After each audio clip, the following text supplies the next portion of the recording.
And this is what your Father is saying. There are people out there whose salvation, whose freedom, whose healing depends on you realizing who you are, responding to the call, and walking in that.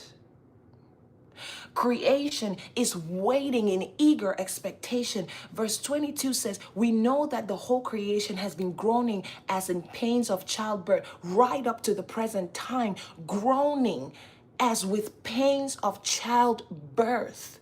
For you to come along, for you to arise, for you to leave the reserve bench and get into action.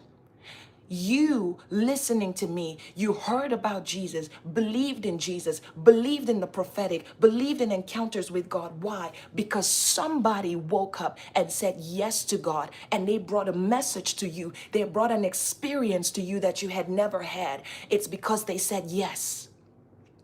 You are a product of someone's yes, and there's another person who is going to be a product of your own yes. Imagine what happens if you never say yes, if you never wake up and actually get with God to get into action and leave the reserve. It's time to get out of that bench. And you know what people at the bench do?